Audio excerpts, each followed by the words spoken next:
Hello friends, welcome to our channel JK civil services. मेरा नाम है दीप्ति महाजन। मैंने JK SET and NET qualify किया हुआ है इकोनॉमिक्स के अंदर, और साथ ही जेके पीएससी में जो सिविल सर्विसेज एग्जामिनेशन होता है वहां पे मैं 2 बार वाइवा ड्रॉप आउट रही हूँ, और वहां पे भी मेरा एक ऑप्शनल जो था दैट इज इकोनॉमिक्स ऑप्शनल।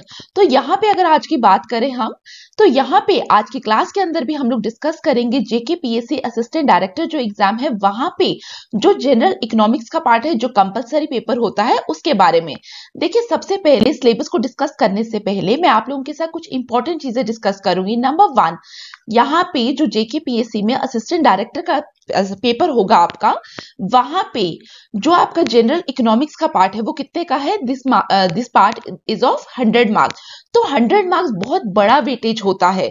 अगर आपको लगता है कि मैं स्टैट्स बैकग्राउंड से हूं, या मैं कंप्यूटर्स बैकग्राउंड से हूं, कॉमर्स बैकग्राउंड से हूं, और मैं क्या करूंगी, मैं लास्ट में क्या करूंगा, जेके पीएससी के एग्जाम में इकोनॉमिक्स को थोड़ा बहुत देख के, या पीवाई क्यूज देखे, या इधर उधर से छोटी मोटी वीडियोस देखी, और मैं वहां पे पेपर देने चल जाऊंगा। तो प्लीज ऐसी गलती मत करना। मैं आप लोगों को अभी भी बता दूं, जब हम 100 मार्क्स का पेपर है, तो जब आप लोग जेके पीएससी में, अभी तक असिस्टेंट डायरेक्टर का एग्जाम तो बहुत टाइम बाद हो रहा है, तो जो लोग सिविल सर्विसेज का एग्जाम देते होंगे, आपके कलीग्स में होंगे, उनको पता होगा, आप उनसे बात कर सकते हैं।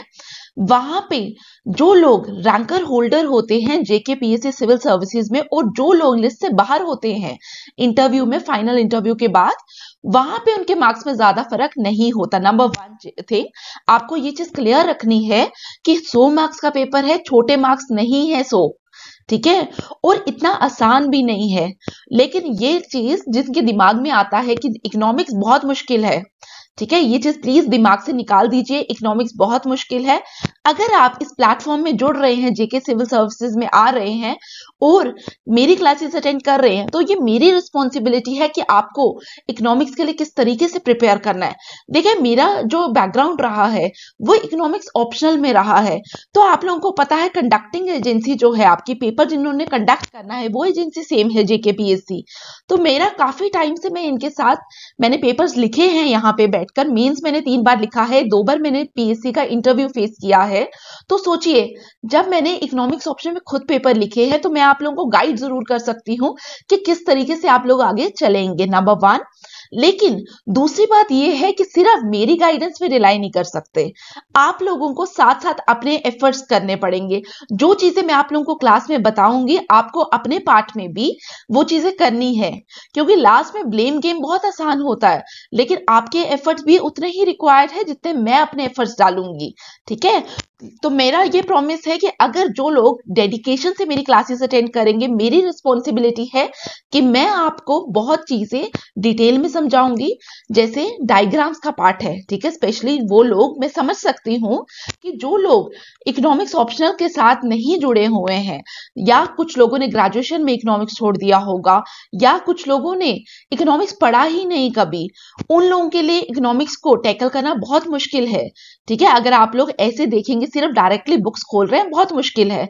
तो मैं आप लोगों के साथ प्रॉमिस करती हूँ कि मेरी रिस्पॉन्सिबिलिटी है कि किस तरीके से प्रिपेयर कराना है इकोनॉमिक्स ऑप्शन।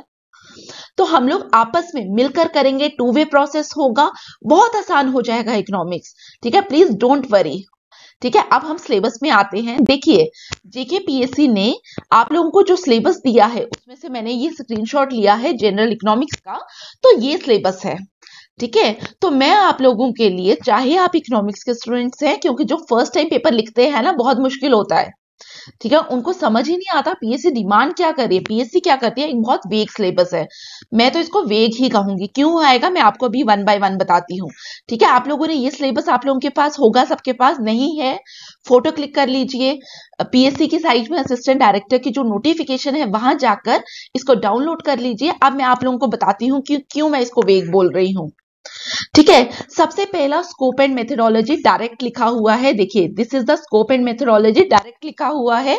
और ये वाला टॉपिक मैं यहां से, जब मैं कोर्स स्टार्ट करूंगी, मैं यहां से कोर्स स्टार्ट नहीं करूंगी, पहली बात, क्योंकि 55 to 60 लेक्चर्स जाएंगे इस कोर्स में। और अभी मैं आपको अभी क्लियर कर दूं, मैं यहां से कोर्स स्टार्ट क्यों नहीं करूंगी। देखिए, जब हम स्कोप एंड मेथोडोलॉजी की बात करेंगे ना, एग्जाम में बहुत रेयर चांस है कि इस पे क्वेश्चन आ जाए, ठीक है। तो यहाँ पे मैं ये नहीं बोल रही हूँ कि मैं आप लोगों को ये नहीं कराऊंगी। तो यहाँ पे मेरा अटेम्प्ट रहेगा कि मैं आपको पहले वो टॉपिक्स कवर कराऊं जहां पे एक तो आपको माइक्रो इकोनॉमिक्स है, जहां पे आपको बेस बनेगा इकोनॉमिक्स को लेकर। अब आप ग्राफ समझना स्टार्ट करेंगे, ठीक है। वन बाय वन हम उन चीजों पे जाएंगे। नंबर 2, स्कोप एंड मेथोडोलॉजी की अगर हम बात करें ना, बहुत कम चांस है पेपर में क्वेश्चन आए। और मेरा मानना ये है, जब भी हम पीएससी के एग्जाम्स के लिए बैठते हैं, कॉम्पिटिटिव एग्जाम्स के लिए बैठते हैं, these are very different from university exams. यहाँ पे हमारा मकसद क्या है? हमारा मकसद है कल को हम लिस्ट में आए, हम एडी बने, ठीक है। हमारा मकसद ये नहीं है कि हम सिर्फ इकोनॉमिक्स ही बैठ के कवर करते रहें, ठीक है। अगर हम आधे घंटे की क्लास ले रहे हैं, तो कल को अगर पेपर आपकी डेट आ जाती है, क्योंकि जेकेपीएससी काफी टाइम क्या करता है, बहुत जल्दी जल्दी फ्रिक्वेंटली डेट्स आती हैं। तो अगर इस तरीके से आपकी कभी भी डेट आ जाए, तो हमारी कोशिश ये रहनी चाहिए, जहां पे हम लोग क्या कर पाए, जहां पे हम मेजॉरिटी मार्क्स ले पाए ना, उनको हम पहले लेंगे। और लास्टली मेथोडोलॉजी पे आएंगे ना, तो जो कॉमर्स का बच्चा बैठा हुआ है, जो कंप्यूटर का बच्चा बैठा हुआ है यहाँ पे हमारे साथ, जो स्टैट्स का बच्चा बैठा हुआ है, उनके लिए बहुत मुश्किल है। मैं नहीं चाहती कि मेरे कोर्सेज आप लोगों के लिए बोरिंग बने, ठीक है। इसीलिए प्लीज परेशान मत होना, मैं यहीं पे हूँ। कोर्स जब तक खत्म नहीं होगा, मैं यहीं पे हूँ आप लोगों के साथ। तो प्लीज आप टेंशन मत लें। स्कोप एंड मेथोडोलॉजी मैंने अभी क्लियर कर दिया कि हम लास्ट में करेंगे, ठीक है। फिर देखिए, theory of consumer demand and consumer surplus, ये वाला पार्ट सिर्फ this is the highlighted portion है जो मैं अभी बता रही हूं। अब आप लोगों के दिमाग में ये भी आ रहा होगा कि मैम लाइन तो एक लिखी, आप क्यों इतना कॉम्प्लिकेट कर रहे हैं चीजों को, ठीक है। और मैं आप लोगों को ये भी बता दूं, जो मैं आप लोगों के साथ ये सिलेबस लिख रही हूं ना, ये मैं हमेशा बोलती हूँ डीकोड करना सिलेबस को, ठीक है। अब मैं आपको बताती हूँ मैंने ये क्यों लिखा। अब आप एक बार पढ़ लीजिए, मैं अभी आपको रीजन भी एक्सप्लेन करूंगी इसी स्लाइड पे। देखिए, डिमांड हम पढ़ेंगे, लॉ ऑफ डिमांड पढ़ेंगे, एक्सेप्शन टू डिमांड पढ़ेंगे, यूटिलिटी पढ़ेंगे, ऑर्डिनल एंड कार्डिनल यूटिलिटी जिसमें हमारा इंडिफरेंस कर्व आएगा, देन कंज्यूमर्स इक्विलिब्रियम आएगा, law of diminishing marginal utility आएगा, इलास्टिसिटी ऑफ डिमांड आएगा और कंज्यूमर सरप्लस आएगा, ठीक है। अब मैं आपको ये बता रही हूं कि 8 मैंने पॉइंट्स क्यों लिखे, 8 सब टॉपिक्स क्यों लिखे, क्या जरूरत थी मुझे ये सब लिखने की। यहां पे मैं इस टॉपिक को लेकर आपको समझाती हूं, ठीक है, इलास्टिसिटी ऑफ डिमांड। अब आप लोगों ने, अगर आपने प्रीवियस ईयर क्वेश्चन देखा हो, पेपर देखा हो, मैं आपको शो करती हूं, wait a second. This is the paper. पहले आप हेडलाइन पढ़ो, यहाँ पे वो लिख के आ रहा है, पीएससी आपसे क्या बोल रही है, ईच क्वेश्चन और part thereof shall begin on a fresh page, छोड़िए इसको, attempt any 5 question, all question carry equal marks, ठीक है। अब 8 क्वेश्चन हैं आपके पास, जरूरी नहीं है हमें 5 क्वेश्चन आए, नंबर 1।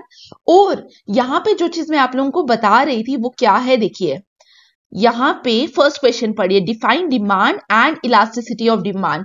क्या वहां पे इलास्टिसिटी ऑफ डिमांड सिलेबस में मेंशन है, ठीक है। अगर आप सिलेबस को देखेंगे, आप, मुझे लगता है वो सिलेबस हम 10 दिन के अंदर कर ले, ठीक है। अगर सिर्फ सिलेबस की एक एक लाइन पे जाएंगे ना, तो 10 दिन में सिलेबस कर लेंगे हम। लेकिन हमें क्या करना है, हमें मार्क्स स्कोर करने हैं। जब मैंने बोला मार्क्स स्कोर करने हैं, हमें क्या करना है, हमें सिलेबस नहीं याद करना, हमें क्या करना है, हमें उन चीजों पे फोकस करना है जो पेपर में पूछ रहा है एग्जामिनर, ठीक है। तो देखिए, here is the elasticity of demand number 1।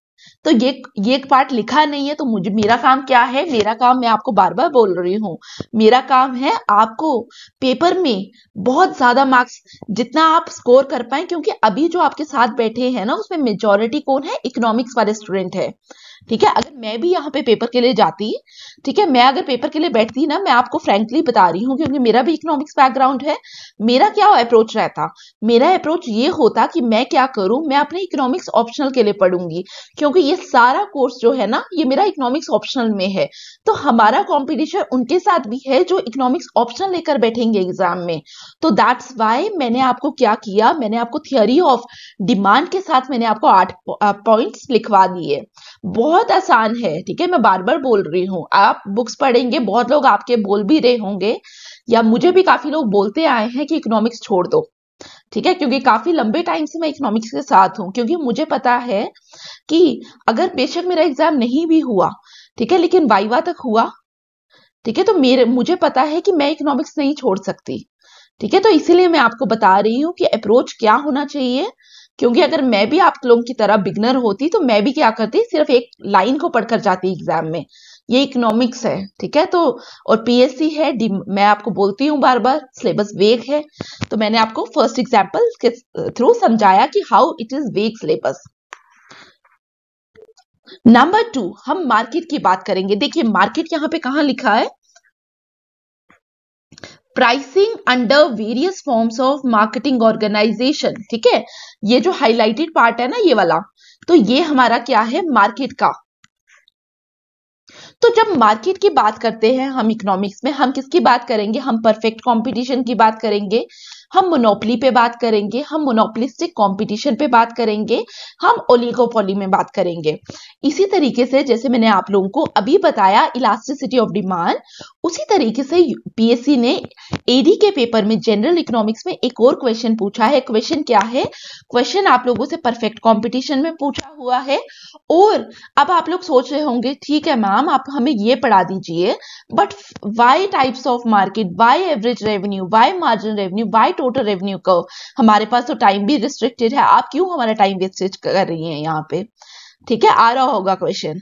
ठीक है, इसको भी मैं यहाँ पे एड्रेस करने की कोशिश करती हूँ। देखिए यहाँ पे हम लोग जब भी परफेक्ट कंपटीशन की बात करते हैं या मोनोपोली की बात करते हैं, लेट्स से परफेक्ट कंपटीशन जो एग्जाम में आया भी हुआ है, तो परफेक्ट कंपटीशन की जब हम बात करेंगे ना, तो क्या होगा, यहाँ पे एग्जामिनर हमें डायग्राम बनाने के लिए बोल रहा है।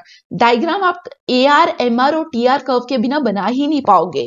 ठीक है, तो इसीलिए मैं चाहती हूं, मैं ये नहीं करूं क्लास के अंदर आई बोला परफेक्ट कंपटीशन, मैं आपको लाइंस नहीं बनाने के लिए बोल रही। लाइंस बनाओगे ना तो आप लोग भूल जाओगे। ठीक है, याद नहीं करना, हमें इकोनॉमिक्स को याद नहीं करना है। तो इसीलिए मैं आपको बोल रही हूं कि हम क्या करेंगे, हम जो बेसिक, जो छोटी छोटी चीजों को जरूरत है, उन चीजों के साथ मैं आप लोगों को पढ़ाने वाली हूँ। क्लियर हुआ कि मैं यहाँ पे ये चीजें क्यों ऐड कर रही हूँ, क्लियर। अब यहाँ पे क्वेश्चन भी देख लीजिए।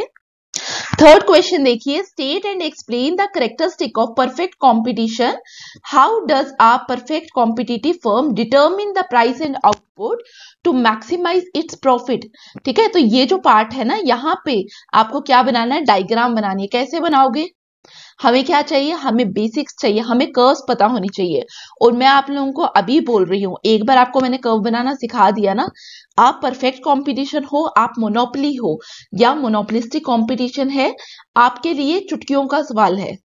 ठीक है, आपको पेपर में आएगा ना, आपके लिए मुश्किल नहीं है। सिर्फ आप क्लास देखकर भी जाओगे ना, मैं एश्योर कर रही हूं, अगर आपने क्लास देखी है फुल डेडिकेशन से, ठीक है, कॉपी पेन लेकर देखना मेरी क्लासेस, तो क्लासेस देखेंगे ना जब कॉपी पेन लेकर, तो आपको समझ आएगा। घर जाकर एक बार रिवाइज कर लेना जरूर।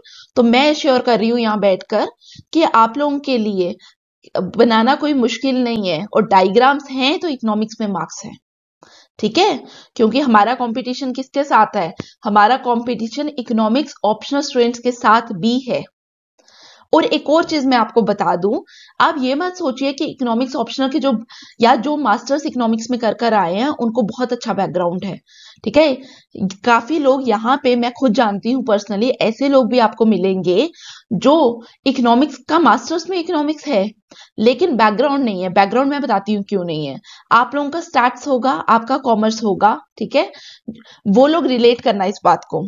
जब आप लोग पढ़ते हैं, ठीक है, आप लोग अपने प्रीवियस सिलेक्टिव जब पेपर निकाल रहे हैं ना, डाउनलोड करना उसके पेपर्स, ठीक है, तो वहां पे आप लोग क्या करना, आप उसको, जैसे आपने सपोज, जैसे हमारा माइक्रो इकोनॉमिक्स है, आपका वहां रिग्रेशन होगा, कोरिलेशन का टॉपिक होता है, इंडेक्स नंबर है, कोई भी एक टॉपिक उठाना। ठीक है, बुक्स खोल कर नहीं, बुक से पहले। आपने मास्टर्स किया हुआ है, आप बुक्स खोलने से पहले उठाएंगे, उसके क्वेश्चन देखना। आप काफी लोग, ठीक है, आप में से 10 में से कम 6 या 7 लोग ऐसे होंगे जो अटेम्प्ट नहीं कर पाएंगे आंसर्स। तो आप लोग भी रफ स्क्रैच से स्टार्ट कर रहे हैं, उनमें भी काफी लोग हैं जो स्क्रैच से स्टार्ट कर रहे हैं।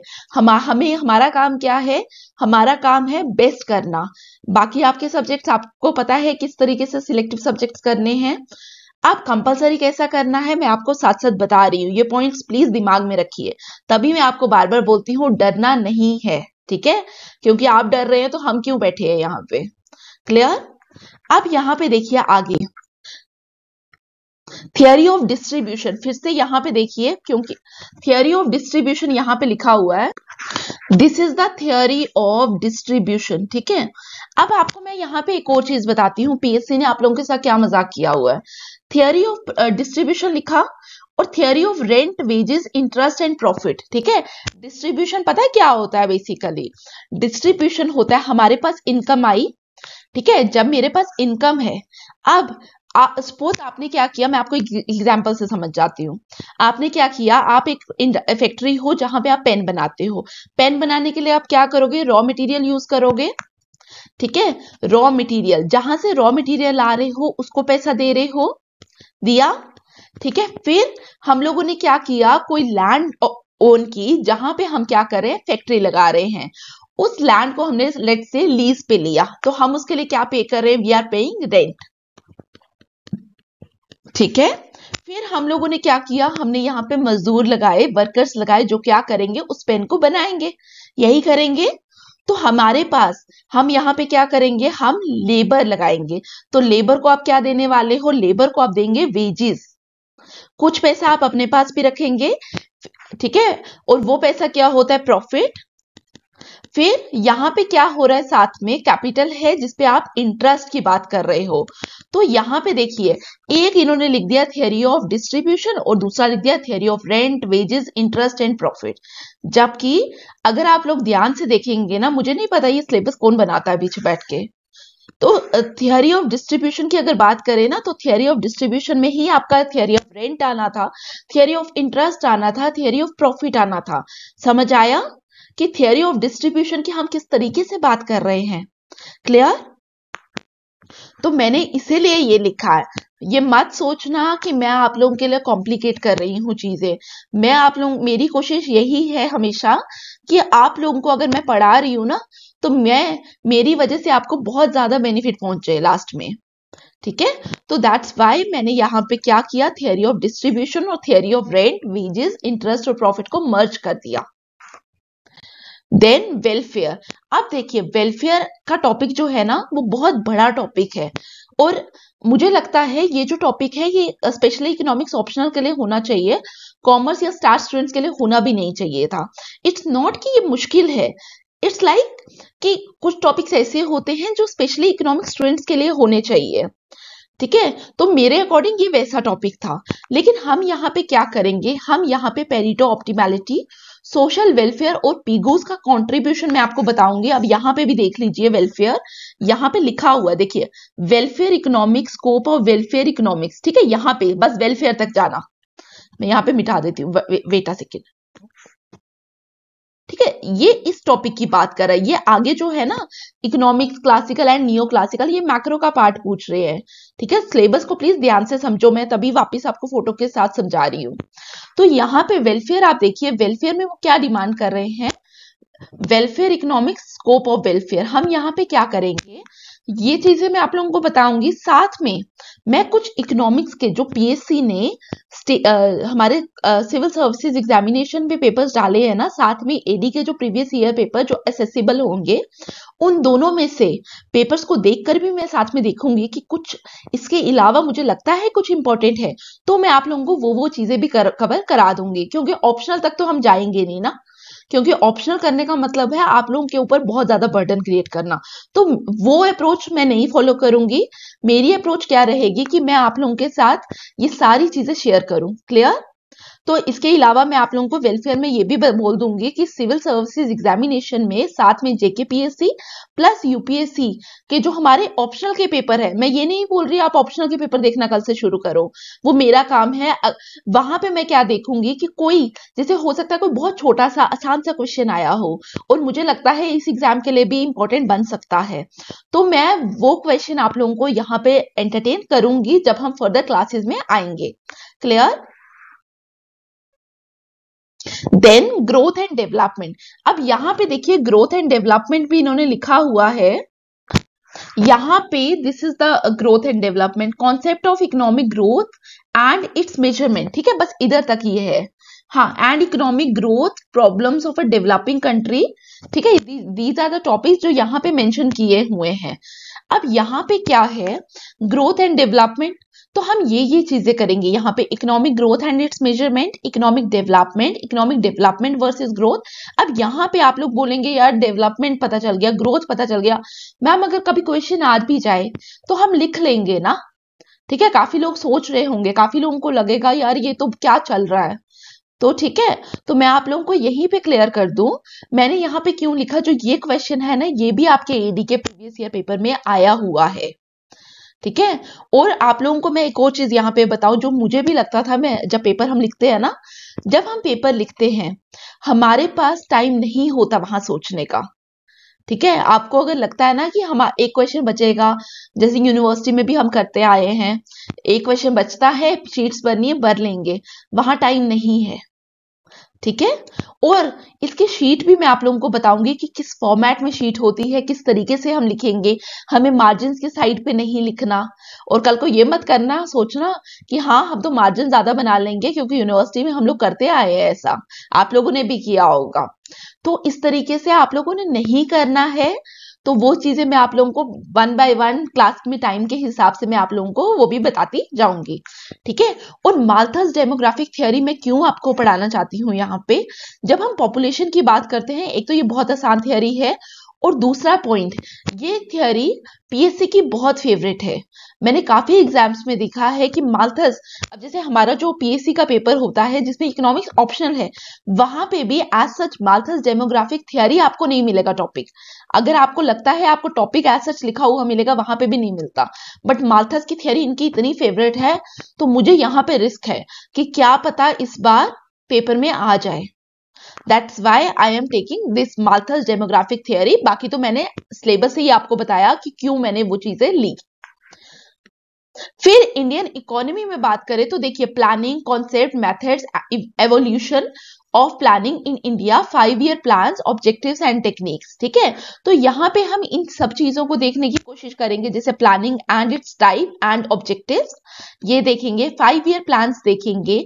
अब नीति आयोग, अब आप यहाँ पे भी कंफ्यूज हो रहे होंगे कि मैंने नीति आयोग लिखा क्यों है, इसके पीछे मेरा इंटेंशन क्या है। देखिए, प्लानिंग कमीशन हट गया, तो एग्जामिनर आपसे पूछना क्या चाह रहा है कि प्लानिंग इवॉल्व कैसे हुई, ठीक है, एवोल्यूशन ऑफ प्लानिंग। तो planning commission to NITI Aayog भी तो हम लोगों ने जंप किया है, और अगर आपने planning commission to NITI Aayog jump किया तो क्या चेंजेस आई इकोनॉमी में, क्या बेटर था इकोनॉमी के लिए या नहीं था, ये सब हम बताएंगे इसमें, क्लियर यहां तक। और फिर कि इंडिया की प्लानिंग कमीशन कैसे डिफर करती है नीति आयोग से, तो ये भी मैं आप लोगों को आगे आने वाली क्लासेस के अंदर बताऊंगी, क्लियर।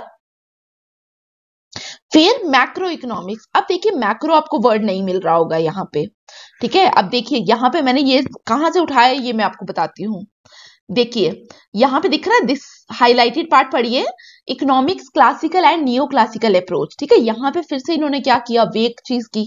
अब यहाँ पे what is classical and what is neo classical approach, अब यहाँ पे इन्होंने जितना टच करना था, जहां मेरी समझ है इकोनॉमिक्स को लेकर, तो दिस इज मैक्रो इकोनॉमिक्स। यहाँ पे वो मैक्रो इकोनॉमिक का आपसे क्लासिकल मॉडल पूछना चाह रहे हैं और नियो क्लासिकल मॉडल पूछना चाह रहे हैं, ठीक है। तो हम यहाँ पे इसको कॉम्प्लिकेट नहीं करेंगे, छोटी छोटी चीजें होंगी, मैं आप लोगों को वो बता दूंगी, ठीक है। तो this is all about the syllabus. I hope आप लोगों को समझ आया हो, जो मैंने डिकोड किया है आपको लगा हो कि हाँ दिस इज द सिलेबस, अब हम लोगों को समझ आ रहा है कि किस तरीके से करना है, ठीक है।